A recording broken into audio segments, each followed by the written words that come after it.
Se viene un resumen de las lecturas de febrero. Hola libreros, ¿cómo están? Bienvenidos una vez más al canal. Como ya lo dije al inicio de este video, hoy les voy a platicar de los libros que leí durante el mes pasado. Fueron 5, uno en particular no me gustó nada y es con ese con el que voy a comenzar. Y me estoy refiriendo a Vladimir de Leticia Martin. Desde que me llegó el libro, leí la contraportada y la premisa resultaba muy interesante, una distopía con un planteamiento un poco caótico. Además, el libro ganó un premio, cosa que resulta contraproducente en mi caso porque eleva muchísimo mis expectativas y debo decir que no cumplió con ninguna. La historia, como ya se los dije, es una distopía, un mundo que se queda sin luz o una ciudad que se queda sin luz y todo lo que esto provoca. Me sirvió para reflexionar qué pasa o qué pasaría si estuviéramos en una situación similar, porque definitivamente somos unos dependientes de la energía eléctrica. Sin embargo, creo que la historia se queda corta y no alcanza a desarrollar todas esas posibilidades. Si bien toca algunas, me parece que no todas. Y para mí lo peor del libro es la protagonista. Es una mujer que viene huyendo de Estados Unidos porque tuvo una relación con un alumno mucho menor que ella. Todo mundo se entera y ella huye a Buenos Aires. Cuando llega a este lugar, hay un apagón de luz, no tiene batería suficiente en el teléfono para encontrar la ubicación a la que va, el lugar en el que se va a hospedar, y empieza a caminar en medio de todo este caos y se encuentra con un hombre que casualmente decide darle un aventón y como ella no sabe a dónde va, pues se va a su casa. Este hombre es un hombre pues muy generoso en ese sentido, se la lleva y él tiene un hijo de 13 años que se llama Vladimir, que pues obviamente vive con él. Y empieza una dinámica pues bastante complicada porque pues ella es una extraña, el joven es un adolescente y están tratando de buscar formas de sobrevivir a todo esto que está sucediendo. ¿Qué no me gusta de la historia? Que creo que los personajes no logran desarrollarse a la perfección. Esta mujer se siente atraída por este joven, pero más allá de una carga erótica, que es lo que se plantea en la contraportada, yo lo único que veo es una mujer egoísta, con serios problemas, que está buscando descargar esta necesidad física que tiene con las personas menos indicadas. La historia transcurre así, sin mayor sobresalto, con ella cuestionándose en qué momento puede tener un acercamiento con este joven. Él demuestra, pues, poco interés porque es una mujer adulta. Yo le calculé unos 30, 35 años más o menos. Ella está intentando encontrar una solución para poder seguir con su vida, salirse de esta casa. Y así es como se va la historia, con un final muy flojo, en el que prácticamente no pasa gran cosa o no hay ninguna emoción. Me costó mucho vincularme con la historia y como les digo, el planteamiento pudo resultar muy bueno. Sin embargo, creo que lo peor del libro son los personajes. No me gustó ninguno, con ninguno empaticé, con ninguno me identifiqué, con ninguno sentí que se generaba alguna emoción, mucho menos con ella. Y los otros dos personajes, el hombre que la ayuda y el hijo, la verdad es que son bastante grises. Entonces, no fue un libro que me gustara en lo absoluto. Hice mucho coraje durante la lectura con las acciones y comportamientos de la protagonista, que además me parecen injustificados. Y definitivamente fue una de las grandes desilusiones de este mes, porque tenía yo muchas ganas de leerlo desde el año pasado que me llegó. Entonces, bueno, no quiero ahondar más en este libro porque pues honestamente no tengo mucho que decir al respecto, simplemente no me gustó, a pesar de haberlo leído tan rápido. El siguiente libro que les voy a mencionar, y este va con sello de garantía, es Ru de Kim Thuy. Ya les hice la reseña aquí en el canal. Fue una lectura que me sorprendió en todos los sentidos, por la forma en que está narrado, por el lenguaje, por la historia. Creo que es un libro maravilloso que nos permite hacer un primer acercamiento a la guerra de Vietnam, no al exilio, porque creo que hemos encontrado otras historias que hablan sobre la necesidad de estas familias de refugiarse en otro país en contra de su voluntad, porque no tienen otra opción. Sin embargo, creo que el valor máximo de este de este libro es precisamente cómo está narrado. Ya se los expliqué en su momento, no tiene una línea cronológica, va del pasado al presente, es a través de imágenes y de recuerdos que ella va construyendo esta historia y que nos permite a nosotros como lectores entender qué fue lo que sucedió con ella y con su familia. El lenguaje, además, que utiliza me parece extremadamente conmovedor, con un uso muy acertado y muy pertinente de las metáforas.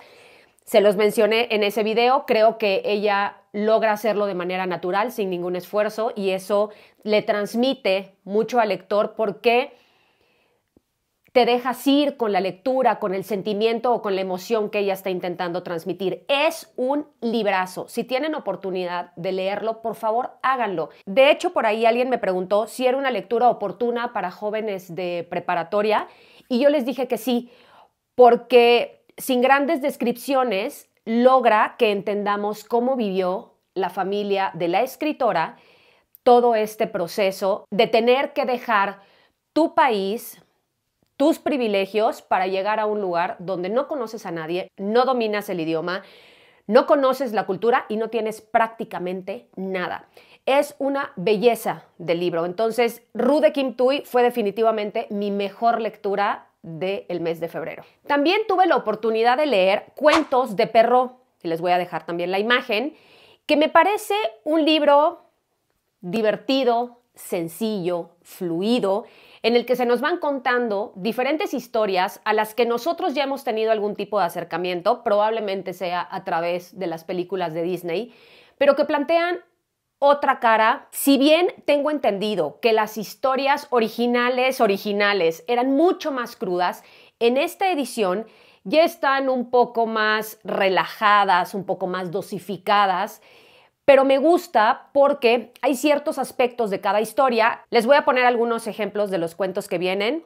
Barba Azul, Pulgarcito, Caperucita Roja, La Cenicienta y La Bella Durmiente. Sí, en general son las historias que hemos visto, pero por ahí hay ciertos aspectos o ciertos elementos que le agregan algo más a estas historias que ya conocemos. Entonces lo disfruté mucho. Estaba yo buscando una lectura relajada, tranquila, no quería yo pensar, quería yo pasar el rato y creo que fue la mejor decisión leer estos cuentos de Perrault, que como ustedes saben, es un autor que se dedicó a escribir historias infantiles también, pero hay que aclarar que muchas de estas historias también son recopilaciones de cuentos muy antiguos que se transmitieron de manera oral y que de alguna manera ellos fueron conformando estos libros o recuperando y las dejaron por escrito. Muchos de los cuentos que conocemos nosotros de Disney son o de Charles Perrault o de los hermanos Grimm. Hay veces que no se sabe a quién atribuirle qué cuento, pero bueno, en este caso creo que fue una lectura que agradecí porque descubrí, por ejemplo, la historia de Barba Azul o de Pulgarcito, de la que yo no tenía nada, siempre había escuchado, y tienes la referencia cultural de Pulgarcito, pero no conocía yo la historia. Entonces lo disfruté. Si tienen oportunidad, también léalo para una tarde así tranquilita, se les va a ir muy rápido. Les dejo esa recomendación por si están interesados en acercarse a esas historias clásicas, de las que hemos visto 1000 versiones, mucho más romantizadas. Leí para mi club de literatura erótica, porque ustedes deben de saber que estamos en una ardua labor de buscar o seguir buscando textos clásicos. Afortunadamente hemos tenido la oportunidad de leer muchos ya, muchos, cada vez nos quedan menos opciones que consideramos que sean realmente valiosas. No digo que los hayamos leído todos, pero vamos en camino de... Leímos Emmanuel, de Emmanuel Arzán. No sé si ustedes lo hayan escuchado, pero Emmanuel fue en su momento una película para mayores de 21 muy famosa y hay muchas versiones. Incluso si ustedes de repente estaban cambiándole de canal a la televisión, por ahí se podían encontrar una de estas películas en horario nocturno. Ahorita seguramente la transmitirían en cualquier horario porque ya no hay filtro, pero buscamos hacer la lectura del libro en el que se basa esta película. Tengo que decir que no fue algo que me sorprendiera. Honestamente, fue una lectura que revolucionó en su momento, claro, por el comportamiento de la mujer, por esta búsqueda del placer. Sin embargo, para mí la lectura no fue nada sorprendente. Hemos leído cosas extraordinarias y esta es la historia de una joven que llega a Bangkok porque ahí la está esperando su marido y pues se da el lujo de explorar con hombres, con mujeres, lo que ustedes ya se imaginan. Lo que me parece muy interesante de este libro es que al final hay un diálogo donde se debate qué es el erotismo. Ella es una mujer muy joven que está empezando a descubrir este mundo de grandes posibilidades y se encuentra con un hombre mucho más experimentado que le hace toda esta reflexión y todo este planteamiento. Esa fue la parte que a mí más me gustó. O sea, entrar en toda esta discusión de qué es el erotismo, qué lo motiva, de qué se conforma, cómo ataca ciertos valores sociales, en qué momento se pierde, hasta dónde es erotismo y en qué momento ya no lo es. Esos fueron los argumentos y los diálogos de la historia que realmente me sorprendieron. Lo demás son una serie de anécdotas de una joven pues que quiere vivir la vida y pasarla bien. Es un libro corto. Emmanuelle Arzán, por si ustedes no lo sabían, es una mujer y se dedicó a escribir literatura erótica que pues hasta la fecha es como un referente para entender en qué momento se comienza a escribir este tipo de literatura, cómo es que repercute socialmente, porque hay literatura para mujeres de una mujer, donde se exploran todos estos temas que generalmente suelen ser un tabú. Hoy no, hoy sé que tenemos una oferta inmensa de estos libros. Y lo que me pasó con Emmanuelle es que se me asemeja mucho a lo que actualmente estamos leyendo, fuera de ese diálogo y esa reflexión, que sí me parece extraordinario. O sea, de hecho tomé nota, subrayé varias cosas. Es un libro difícil de conseguir. Yo lo compré en el Kindle porque definitivamente no había forma de encontrarlo en físico. Pero bueno, por si quieren explorar también por ahí ese otro género, también les dejo la opción de Emmanuelle. No he visto la película, no sé si vaya a verla, pero bueno, quería comentarles que también esa fue otra lectura del mes. Y por último, La inquilina de Whitefell Hall de Anne Brontë.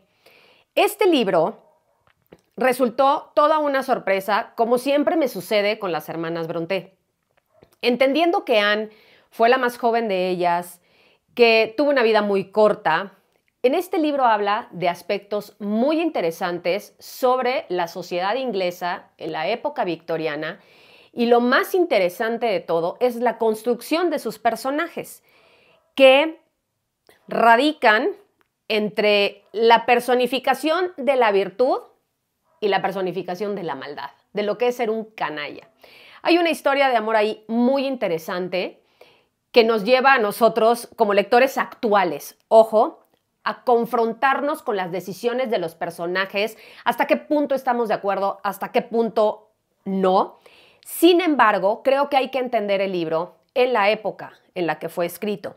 El personaje de Helen, que es el personaje principal, es una mujer que de repente llega a vivir a Whitefell Hall con su hijo y Rachel, la persona que la ayuda, que es como la nana de su hijo, y se desata toda una serie de chismes alrededor de quién es, de dónde viene, por qué está sola, por qué tiene un hijo, dónde está el marido. Y por ahí aparece Markham, un hombre que se siente atraído por ella, que empieza a buscar la forma de acercarse porque le gusta, pero Helen es una mujer con las ideas muy claras, convencida de que no quiere volver a enamorarse, de que nadie puede intervenir en la educación de su hijo, cosa que vamos a entender por qué en la segunda parte. El libro es una novela epistolar, recoge una serie de cartas y de escritos en diarios.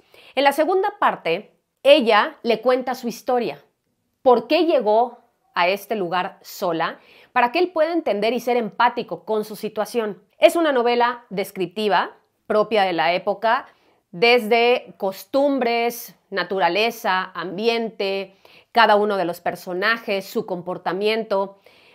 Pero algo muy interesante es el retrato de las mujeres y cómo Helen, a pesar de ser una mujer con ideas tan claras, de repente rompe con lo que se esperaba del comportamiento de una mujer en esa época. No es cuestionable su actitud porque es una mujer recta de principio a fin. ¿Es cuestionable la actitud de los otros personajes? Por supuesto, sobre todo de los hombres, que creo que además es mucho de la intención de Anne Brontë al escribir esta novela. Me gustó porque Anne Brontë nunca se casó y logra plasmar una relación muy compleja entre los dos personajes, sobre todo, que son Helen y Arthur, pero también con lo que pasa en su entorno. Entonces es un muy buen libro que creo que se pone a la par de Cumbres Borrascosas y de Jane Eyre, que son otras dos lecturas extraordinarias, pero que además refleja un momento social, porque hay una descripción minuciosa de lo que está pasando y del comportamiento, y ese comportamiento es el reflejo de lo que se está viviendo en ese momento. Si tienen oportunidad también de acercarse a la lectura, háganlo. ¿Tienen que tener paciencia? Sí, porque es un libro muy extenso, tiene aproximadamente, casi 600 páginas, es muy descriptivo, pero creo que cada uno de esos elementos que conforman la historia está muy bien justificado. Los diálogos además son muy buenos, aunque platicando hace rato en un club de lectura decíamos, lo que ellos dicen en media página, hoy por hoy nosotros lo sintetizaríamos en 3 palabras. Pero eso es lo maravilloso, descubrir también cómo se daban estas reflexiones, estos enfrentamientos entre los diferentes personajes o estas alianzas también entre muchos de ellos. Es una muy buena lectura, un libro que disfruté inmensamente. Lo escuché y lo leí al mismo tiempo. Si tienen oportunidad lo encuentran en Storytel. Dura 20 horas el audiolibro, pero vale la pena. Vale la pena acercarse a esta lectura. Ténganle paciencia, sobre todo al principio, porque para mí la parte que resulta más atractiva es precisamente la de en medio, la de Helen, cuando Helen está narrando su historia, porque te permite entender todo lo que en un principio queda un poco difuso, no entiendes qué es lo que está pasando con ella, por qué llega ahí, quién es, absolutamente nada. En ese momento es cuando caen todos los 20 y puedes entender qué es lo que va a suceder después y por qué ella se comporta de esa forma. Indiscutible, sí, hoy lo leemos con una mirada muy distinta, pero repito, procuren ponerse en ese momento, investigar un poco más para que ustedes entiendan pues, qué era lo que estaba pasando y cuáles eran estas normas sociales que predominaban. Hasta aquí mis lecturas del mes de febrero. Como les digo, muy buenos libros, unos muy cortos. Creo que La Inquilina fue el libro más largo que leí, pero lo disfruté inmensamente. Cuéntenme, por favor, en los comentarios cómo les fue a ustedes, qué fue lo que leyeron, cuál fue su mejor lectura, la peor, o si todas fueron extraordinarias, o si de plano todas fueron muy malas. Déjenlo en los comentarios. Perdón. Este video no puede terminar porque justo cuando terminé de grabar el otro, me di cuenta de que me faltó un libro, por mencionarles, que también leí durante el mes de febrero. Entonces, ni modo, aunque sea otro día completamente distinto, pues les voy a platicar de ese libro y les voy a dejar la imagen para que ustedes sepan o puedan verlo, identificarlo el día que vayan a la librería. Me estoy refiriendo a La joven de la perla de Tracy Chevalier. A ver, este libro es una muy buena recomendación si están buscando leer novela histórica muy ligera. Está ambientado en 1600 y pico y es la historia de una joven que por azares del destino llega a trabajar a la casa de Vermeer. Perdón si lo pronuncio mal, pero el nombre es holandés, entonces es prácticamente imposible. Un pintor durante la época. Ella llega a trabajar como criada y de repente se encuentra con lo que este hombre está haciendo y poco a poco empieza a involucrarse en su proceso creativo. Él de alguna u otra forma la involucra, le pide ciertas cosas y se supone que es en ella, porque es ficción, en quien se basa este cuadro famosísimo de La joven de la perla. La autora nos va a contar una historia a partir de lo que imaginó cuando vio el cuadro. La historia es verosímil, sin embargo, lo que me sucedió con el libro es que lo sentí bastante planito. Me gusta cómo recrea la época, me gusta sobre todo lo que tiene que ver con la descripción del proceso de pintar un cuadro, de la combinación de los colores, de lo difícil que era, y hay muchos detalles que por ahí me resultan interesantes. Sin embargo, creo que la historia se va plana, pues prácticamente todo el libro. Hacia el final se crea un poco de tensión, pero me gusta descubrir lo que la autora imaginó a partir de ver algo nada más y no conocer la historia, porque de este pintor, de Vermeer, hay muy poca información al respecto. Sí se han estudiado sus cuadros, sí fue un pintor que tenía muchos mecenas, él trabajaba por encargo, no fue un pintor muy prolífico y hay por ahí algo que me llama mucho la atención, que es la relación que él tiene con su suegra, que ustedes ya irán descubriendo. Si están buscando una ficción histórica ligera, porque además el lenguaje así es durante todo el libro, Creo que puede ser una gran alternativa cuando no tengan mucho que leer o no sepan por dónde comenzar. Este libro tiene una buena historia, los personajes están muy bien, en algunos casos hay otros que me parece que están muy planos, pero creo que todo se desarrolla conforme a la época. Y algo que quería decirles es que tuve la oportunidad de ver la película que se llama La joven de la perla, se basa en este libro y a la protagonista, a Griet, la representa Scarlett Johansson y hace un trabajo extraordinario. Desde el semblante, la fotografía, la ambientación, cómo recrean esa Holanda o ese pueblito que se llama Delft de 1600, los colores que se manejan dentro de la película son muy fríos, muy similares a los que vamos viendo en el cuadro.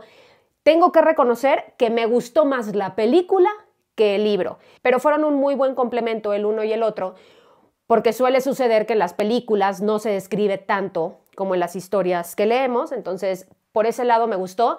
Si tienen chance y quieren y están buscando un libro de este tipo, se los recomiendo, sobre todo por si no conocen al pintor. Y está bien descubrir, pues, cómo pudo haber sido, porque a este cuadro también se le compara mucho con la Mona Lisa. Es un cuadro muy importante. Ahí les dejo esta recomendación por si les interesa. Si no, bueno, pues se lo brincan y ya. Pero no quería que se me olvidara porque suele sucederme que les grabo el video de las lecturas que hice durante el mes y siempre se me olvida una. Entonces ahorita dije, no importa, aunque el video vaya parchado, les voy a hacer la mención de este libro. Y pues nada, ahora sí, les mando un abrazo con mucho cariño, que tengan un día extraordinario. Si les gusta el video, porfa denle like, suscríbanse al canal, activen la campanita de notificaciones y nos vemos en un siguiente video. Les mando besos, que tengan lindo día. Bye.